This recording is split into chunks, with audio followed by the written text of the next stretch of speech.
Magbigay ng matinding pansin sa mga larawang ito. Nakikita mo ang isang infrared na kuha ng isang Ukrainian drone na lumilipad malalim sa loob ng teritoryo ng Russia. Pansinin mo habang lumalapit ang kamera. Nakikita mo ba yung may itim na tuldok sa katawan at pakpak ng eroplano? Mga butas yon. Dosa-dosa ng butas. Binanata ng drone na yan. Tinama nito, hindi sigurado kung galing sa putok ng anti-aircraft, kung sundalong Ruso sa lupa ang nagpaputok ng rifle pataas o baka pareho. Pero ang mahalaga ay ito. Dapat sana ay bumagsak na siya. Babagsak ang karamihan ng drone sa mundo. Ito hindi, at patuloy pa rin itong lumilipad, diretso, matatag. Parang walang saysay ang mga butas na yon. Nakakabaliw. Ganito yung eksena ang paulit-ulit mong pinapanood, sinusubukang intindihin kung ano talaga ang nakikita mo. Kasi ang ganitong bagay, ayon sa mga manual ng kahit anong air force sa mundo, dapat ay wasak na sa lupa. Pero hindi, lumilipad pa rin. Nang nag-viral ang video, pare-pareho ang reaksyon ng lahat. Dumarami ang mga komento. Isa itong halimaw. Parang Swiss cheese ito pero tuloy pa ring lumilipad. Parang wala lang nitong sinalo ang sunod-sunod na putok ng depensang pangimpapawid. Pero ang kwento sa likod nito ay mas kakaiba pa kaysa sa nakita mo lang ngayon. Dahil ang drone na ito ay hindi dapat umiiral. At para maintindihan kung paano ito umiiral at kung bakit nito nagagawa ang mga ginagawa nito, kailangan nating magtanong ng isang di kaya-ayang tanong. Isang tanong na ayaw sagutin ng karamihan sa mga kanluraning military analyst ng malakas. Paano kung sa makabagong digmaan, hindi na ang mayaman ang may kalamangan? May pangalan ang drone na ito, tinatawag itong I-300 Enterprise. At dito nagsisimula ang bahagi na hindi inaasahan ng sinuman dahil ang I-300 ay hindi dinisenyo ng isang higante sa industriya ng militar. Hindi ito nagmula sa isang lihim na research center. Hindi ito ay pinanganak mula sa isang programa ng gobyerno ng Ukraine na bilyon-bilyong dolyar ang puhunan. Ginawa ito ng Aerodrone, isang maliit na kumpanyang itinatad noong 2018. Bago ang digmaan, hindi gumagawa ng armas ang Aerodrone. Hindi sila gumagawa ng military equipment o reconnaissance drone. Ang Aerodrone ay gumagawa ng agricultural drones, yung mga nagwiwisik ng pestisidyo sa mga pananim. Isa itong kumpanyang napakakunti lang na may alam na umiiral pala sa Ukraine. Walang merkado ang kanilang produkto kahit sa sarili nilang bansa o sa ibang bansa. At itong maliit, nakalimutang kumpanya na hindi napapansin ang siya nakagawa ng isa sa pinakamatatag at pinakamapanganib na drone sa buong digmaan na ito. Pero may mas nakakagulat pang bahagi dahil ang I-300 ay hindi talaga dinisenyo mula sa simula. Sa totoo lang, isa lang siyang inangkop na bersyon. Base nito ang maliit na eroplanong sibil na Sky Ranger Swift. Isang ultralight na pang-sport na eroplano ginagamit ng mga amateur na piloto tuwing weekend.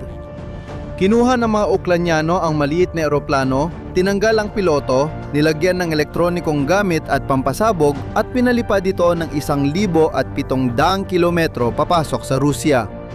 Para maintindihan kung bakit ito nangyari, kailangan nating balikan ang simula ng digmaan.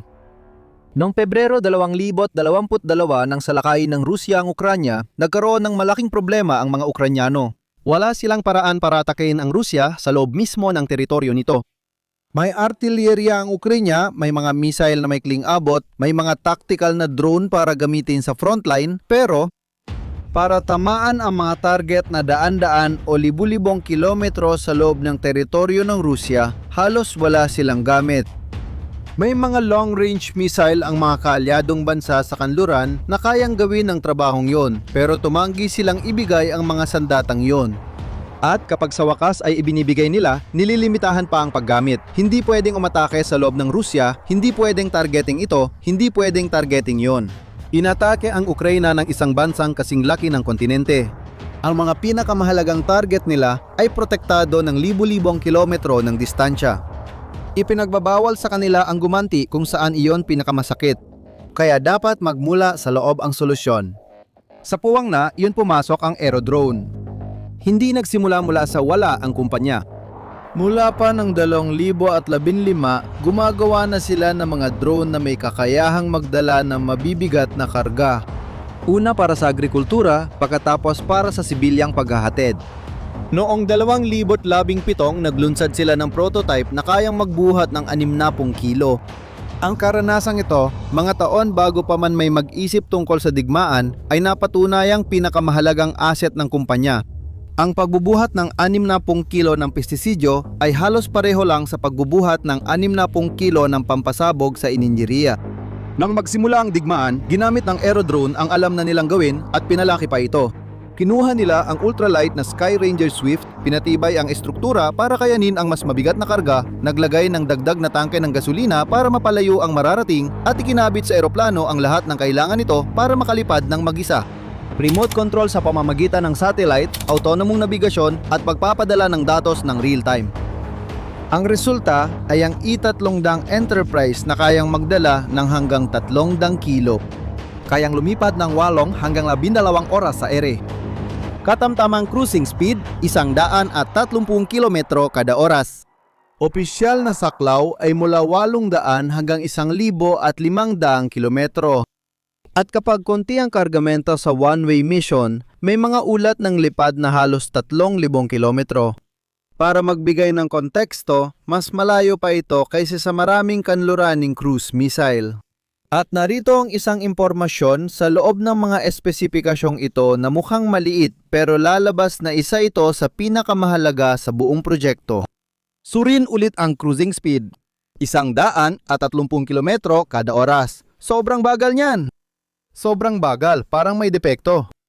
Ang isang normal na eroplanong militar ay lumilipad ng 3, 4, 5 na beses na mas mabilis. At kahit ganon, sa bilis na yon mismo, pinili ng aerodrone na panatilihin ang E-300.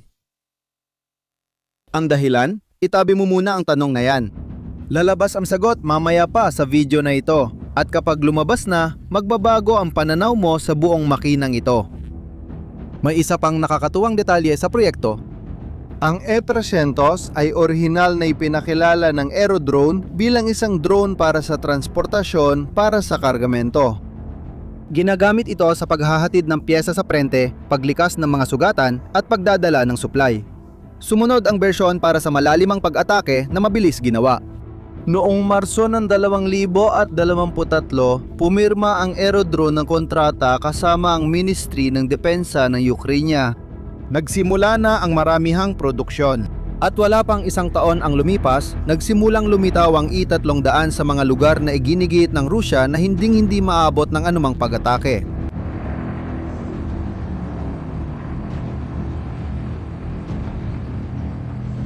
Dalawa ng Abril 2024,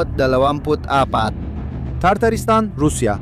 1,300 kilometro mula sa hangganan ng Ukraine. Ito ang uri ng lugar na tinatawag na mga manual ng digmaan na estratehikong lalim. Isang rehiyon napakalayo sa prente, kaya't inisip ng mga Ruso na imposibleng makarating doon ang anumang pag-atake ng mga Ukrainian. Para tamaan ang Tartaristan, kailangan mong tawirin ang buong sistema ng depensang pangimpapawid ng kanlurang Russia. Tawirin ang mga radar, tawirin ang mga base ng mga fighter jet, tawirin ang industrial na puso ng Russia. Walang naniwala sa Tartaristan na sila'y nanganganib. At doon mismo sa Tartaristan, sa lungsod ng Yelabuga, sa loob ng isang lugar na kilala bilang espesyal na pook pang-ekonomiya ng Yelabuga, nagtayo ang Russia ng isang napakahalagang bagay para sa kanilang makinarya ng digmaan, isang pabrika ng mga drone. Hindi basta-bastang pabrika, ito ang pabrika. Doon nagsimulang buuin ng Russia sa antas industrial ang mga drone na Shahed 136 na pinangalanan ng mga Ruso bilang Geran 2 na inilulunsad gabi-gabi laban sa mga lungsod ng Ukraine. Ang mga drone na iyon na umuugong na parang mga scooter at bumabangga sa mga gusaling tirahan, mga planta ng kuryente at mga ospital. Ang pabrika sa Yelabuga ang pangunahing bahagi ng makinang ito. Noong umaga ng 2 ng Abril, bandang alas 6, nagbago yon. Na-record ng security camera at mga residente ang insidente. May lumitaw sa kalangitan ng Yelabuga. Hindi yon isang misil. Hindi yon isang fighter jet. Maliit ang sasakyang panghimpapawid na yon, lumilipad mag-isa, mababa at mabagal. Akala ng mga nakakita mula malayo, isa yung ultralight. Na naligaw lang. Akala ko may problema sa ruta pero drone pala ng Ukraine yon. Walang piloto. Diretso ang ruta. Lumilipad na ng ilang oras, halos diretso lang ang linya, tumatawid sa buong kanlurang teritoryo ng Rusya nang hindi nasasabat. Sa ilang segundo, bumagsak ito sa complex ng pabrika. Sapat na kalakas ang pagsabog para marinig sa buong lungsod.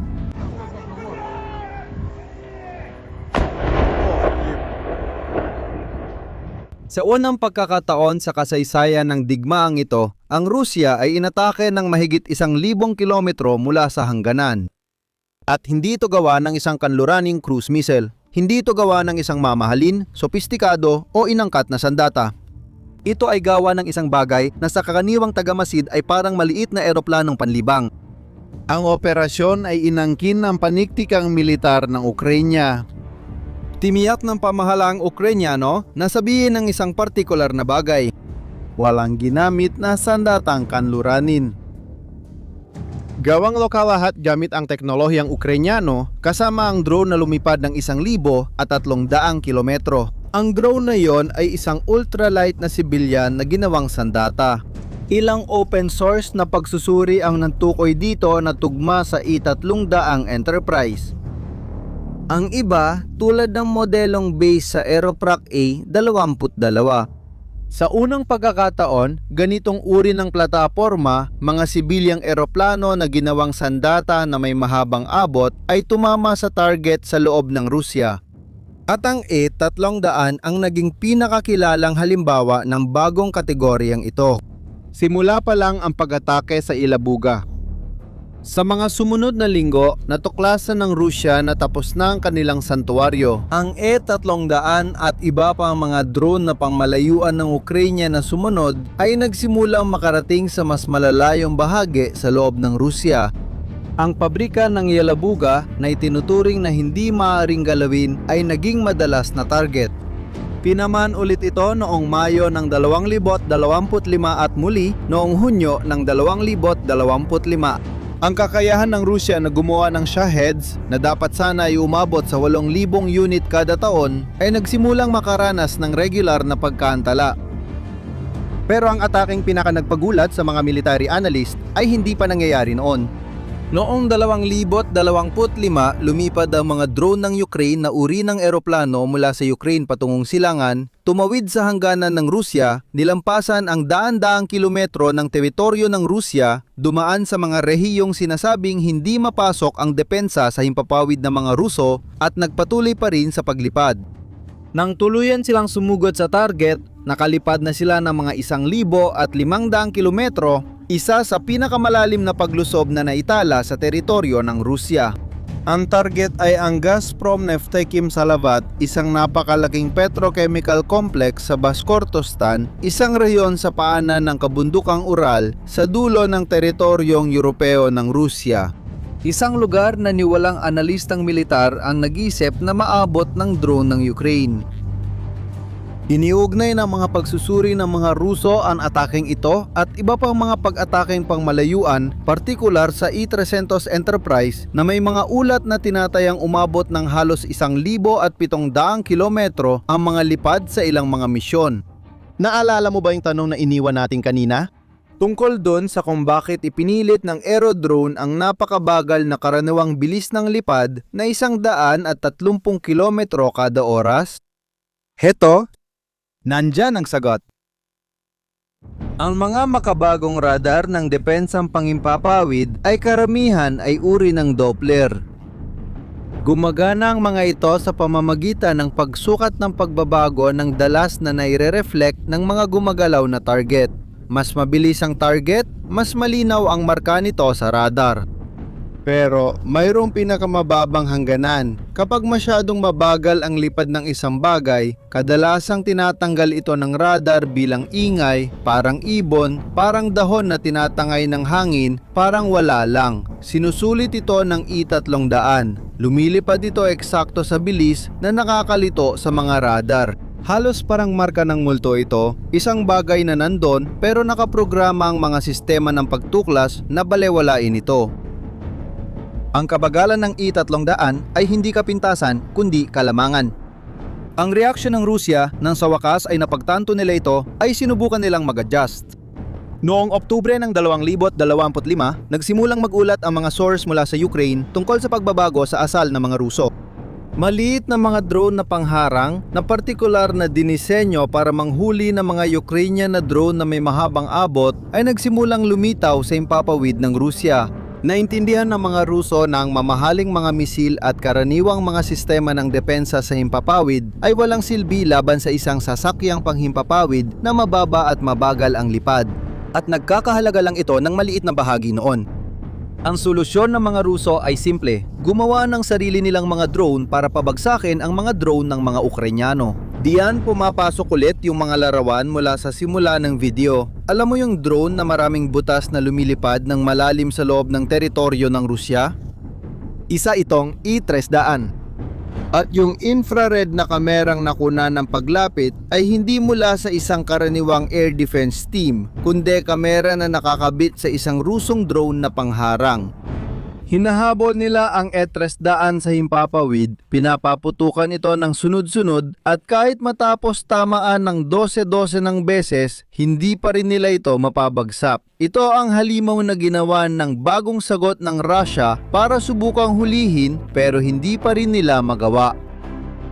Naalala mo ba yung tanong sa simula ng video? Paano kung sa makabagong digmaan, hindi na mapunta sa mas mayamang panig ang kalamangan? Ang E-300 ay isa sa mga unang konkretong sagot sa tanong na yon. At ito ang patunay ng isang bagay na ayaw aminin ng karamihan sa mga hukbo sa mundo. Minsan, ang digmaan sa hinaharap ay hindi mapapanalunan ng panig na may pinakamahal na teknolohiya, kundi ng panig na mas mabilis matuto. Kung nagustuhan mo ang pagsusuri, pakilik para makatulong sa paglago ng channel. At mag-subscribe ka rito para hindi mo ma-miss ang mga susunod na kwento tungkol sa mga pagbabagong nangyayari sa makababong digmaan. Hanggang sa muli!